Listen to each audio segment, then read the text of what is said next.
নমস্কার বন্ধুরা, সমাজ রান্নাঘর থেকে আমি সোমা বলছি। আশা করি দেশ বিদেশে যেখান থেকে আমার ভিডিওটা দেখছো তোমরা সবাই ভালো আছো, সুস্থ আছো।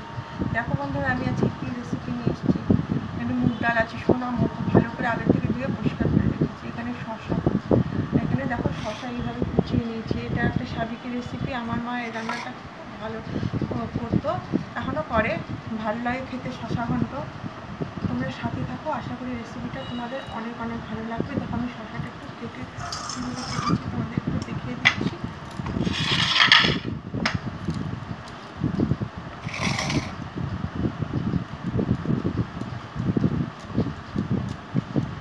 শসাটা আলাদা একটা খুব সুন্দর গন্ধ থাকে বন্ধুরা। এই গরমে পেট ঠান্ডা থাকবে এরকম একটা রেসিপি হলে বন্ধুরা, সত্যি বলছি বন্ধুরা, একবার তোমরা করে দেখো। এরকম করে আমি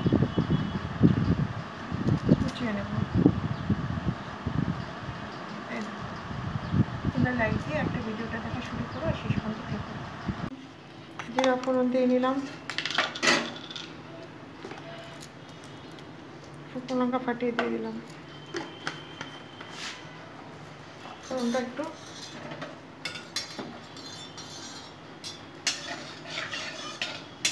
ভাজা ভাজা করে নেব।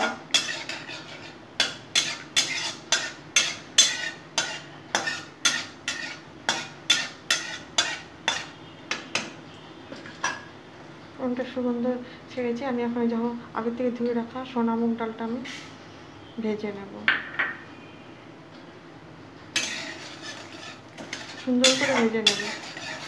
আজকে ভিডিও যদি কোনো অংশে তোমাদের এতটুকু হৃদয় ছুঁয়ে যায়, তাহলে অবশ্যই তোমরা আত্মীয় স্বজন বন্ধু বান্ধবের কাছে আমার চ্যানেলটা বেশি বেশি করে শেয়ার করে দেবে, আমার রান্নাগুলো বেশি বেশি শেয়ার করবে। আর যারা নতুন আজকে যদি কেউ আমার ভিডিও দেখতে চলে আসো, তাহলে অবশ্যই আমার চ্যানেলটা সাবস্ক্রাইব করে আমাকে এগিয়ে দেবে।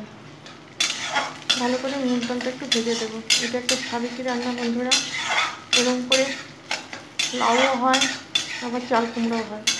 কিন্তু শসা দিয়ে সবচেয়ে ভালো লাগে, যেহেতু শসার একটা সুন্দর গন্ধ আছে।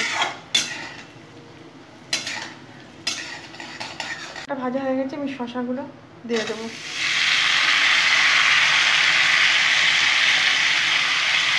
ভালো করে কেটে ধুয়ে রেখেছি, শসাগুলো দিয়ে দেবো।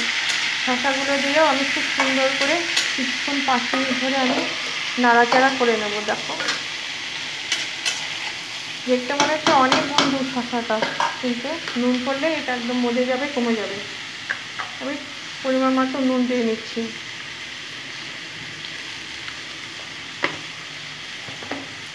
আর হলুদ দিয়ে দেবো।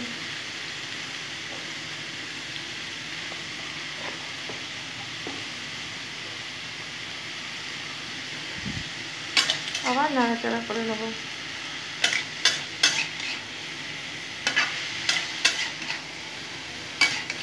খুব ভালো লাগে, গরমের সময় পেট ঠান্ডা হয়, এরকম একটা শসা গন্ধ তোমরা রাখতেই পারো।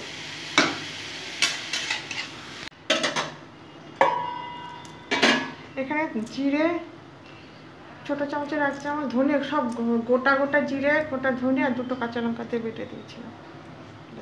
এত অল্প মশলা এটা হয় বন্ধুরা, একদম কম মশলা, গরমের দিনে একটা আদর্শ রেসিপি। আবার এটা দিয়ে আমি শসা থেকে যে জলটা উঠবে সেটা দিয়ে আমার শসা ঘন্টটা হয়ে যাবে, শসাটা আমার সেদ্ধ হয়ে যাবে। আর এক্সট্রা করে তো শসা, লাউ, চাল কুমড়ো তোমরা তো জানোই, জল দেওয়ার কোনো প্রয়োজন হয় না। ভালো করে ঢেকে দেবো। লঙ্কা আছে, দেখো বন্ধুরা এখনই কত জল উঠেছে। ভালো করে নেড়ে দিলাম মশলার সাথে শসাটা। এখন আমি ঢাকা চাপা দিয়ে 10 মিনিট পর ফিরবো।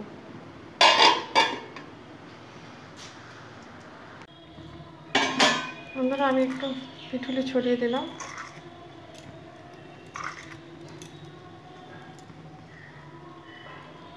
নেড়ে নেব। আটা ছড়িয়ে দিলাম, আটা ময়দা তোমরা সব কিছুই ছড়িয়ে দিতে পারো, আরও আটো আটো হয়ে যাবে, এই জন্য ছড়িয়ে দিলাম।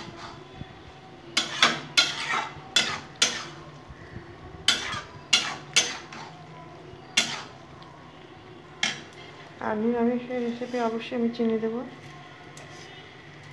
তোমরা চাইলে স্কিপ করতে পারো। তবে নিরামিষ রান্নায় চিনি দিলে পরে ব্যালেন্স হয়। আর খেতে অনেক টেস্ট হয়। ভালো করে নেড়ে নেব। সামান্য মুগ ডাল দিয়ে আমার হয়ে গেল। তোমরা অবশ্যই একবার বানিয়ে দেখবে, খুবই ভালো লাগে খেতে। আশা করি আজকের রেসিপিটা আমার পুরনো বন্ধু নতুন বন্ধু সবারই কাছে অনেক ভালো লেগেছে। তোমরা এইভাবেই পুরনো বন্ধু নতুন বন্ধু তোমরা সবসময় আমার পাশে থেকো।